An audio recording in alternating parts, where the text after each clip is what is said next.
প্রথমবার আমি আমার ছোট বোনের শ্বশুরবাড়িতে গিয়েছিলাম। নতুন বাড়ি, নতুন মানুষজন। মনে একটু ইতস্তত ভাব ছিল ঠিকই, কিন্তু সেই সঙ্গে একটা আপনত্বও টের পাচ্ছিলাম। কিন্তু যেটা আমি কল্পনাও করিনি, সেটাই আমার সঙ্গে ঘটে গেল। রাতের খাওয়া দাওয়ার পর সবাই যে যার ঘরে চলে গেল। আমি ছিলাম গেস্ট রুমে। হঠাৎ দরজায় হালকা একটা টোকা পড়ল।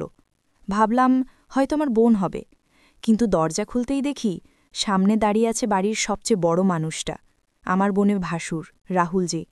তার চোখের দৃষ্টি দেখে আমার ভেতরটা কেমন যেন ভয় কেঁপে উঠল। বুঝতে পারলাম কিছু একটা ঠিক নেই।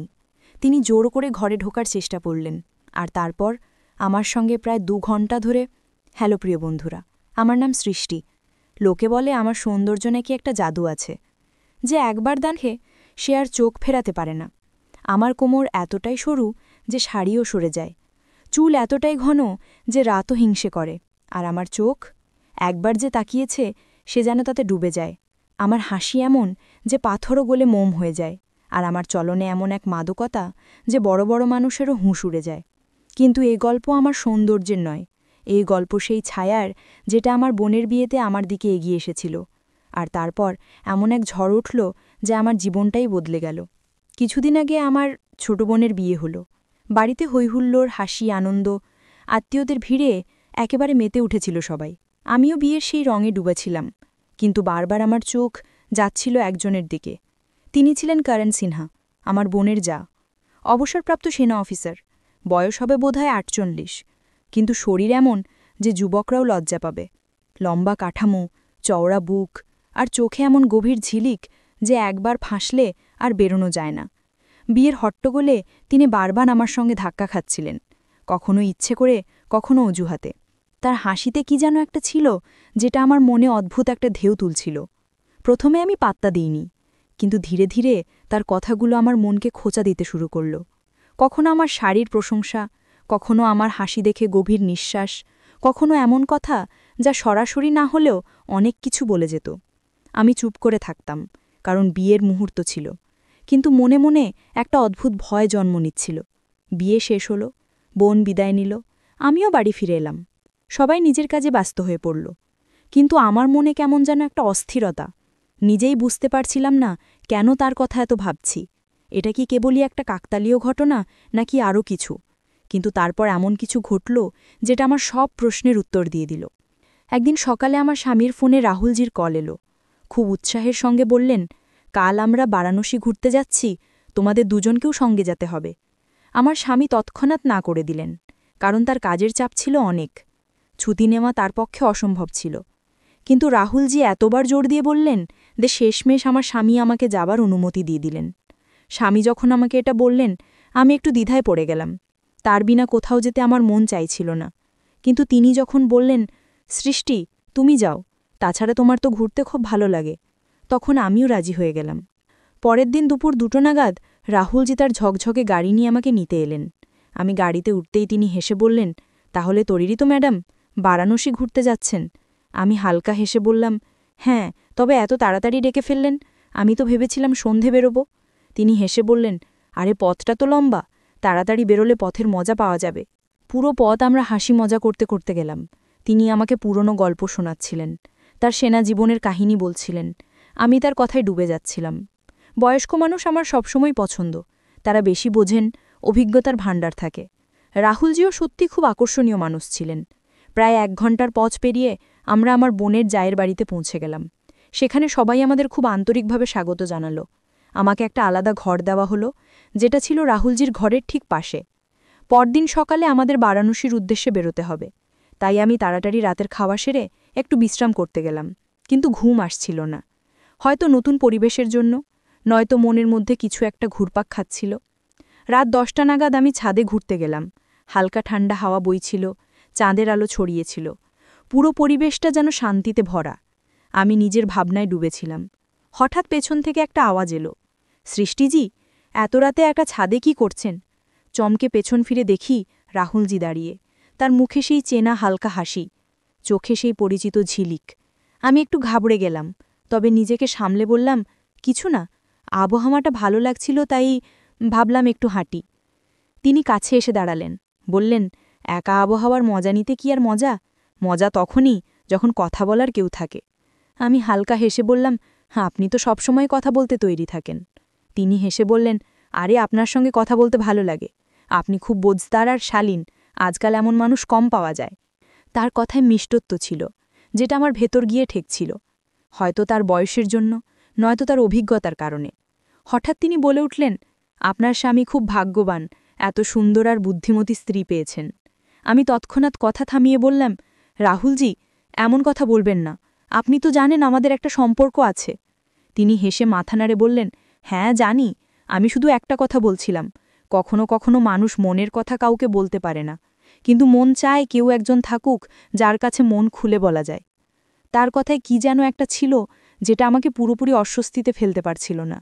হয়তো কারণ তিনি আমার শ্বশুর নন, আমার বোনের যা, একটু দূরত্বের সম্পর্ক, কিন্তু তার চোখের আপনত্বটা কোথাও একটা আমাকে ছুঁয়ে যাচ্ছিল। আমরা দুজন ছাদের কার্নিশে হেলান দিয়ে দাঁড়িয়ে রইলাম।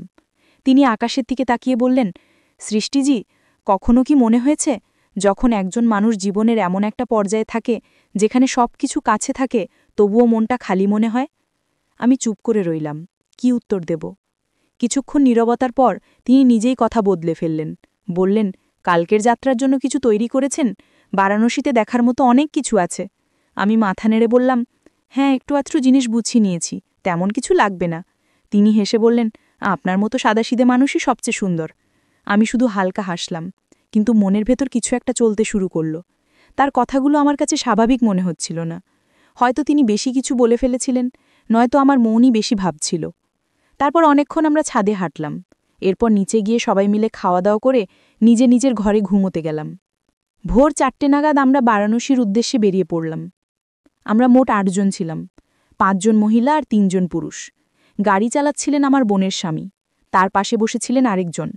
মাঝের সিটে আমার বোন আর 3 জন মহিলা, আর সবচেয়ে পেছনের সিটে ছিলাম শুধু আমি আর রাহুলজি। পরিবেশে কেমন যেন একটা কাছাকাছি ভাব। তখন রাহুলজি হালকা হেসে বললেন, সকালে ওঠায় কি কোনো অসুবিধে হয়নি? আমি মাথা নেড়ে বললাম, না, তাছাড়া সফরে তাড়াতাড়ি ওঠা আমার ভালো লাগে।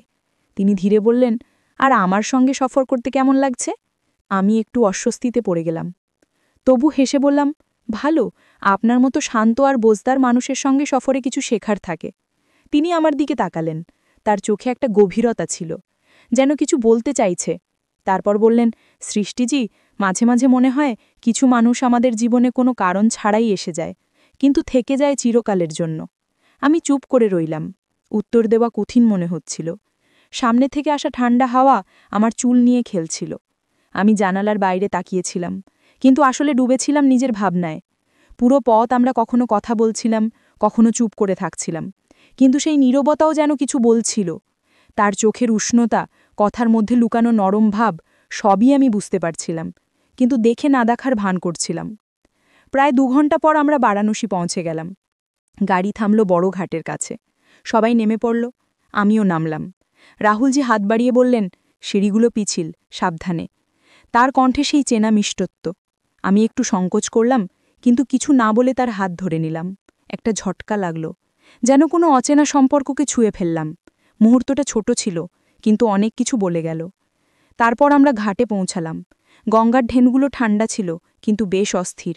রাহুলজির কণ্ঠস্বর কানে ভাসছিল, আর আমি নিজের মনের আওয়াজ শোনার চেষ্টা করছিলাম। রাহুলজি সব জায়গায় আমার আশপাশেই ছিলেন। ছবি তোলা থেকে শুরু করে কিছু কেনাকাটা, সবেতেই তার মুখে একটা অদ্ভুত শান্তি, আর আমিও তার উপস্থিতিতে একটা অজানা আরাম পাচ্ছিলাম।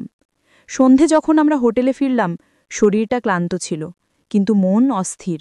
তখন রাহুলজি ধীরে বললেন, আজকের সন্ধ্যের আরতি আবার দেখব, শুধু আপনি আর আমি।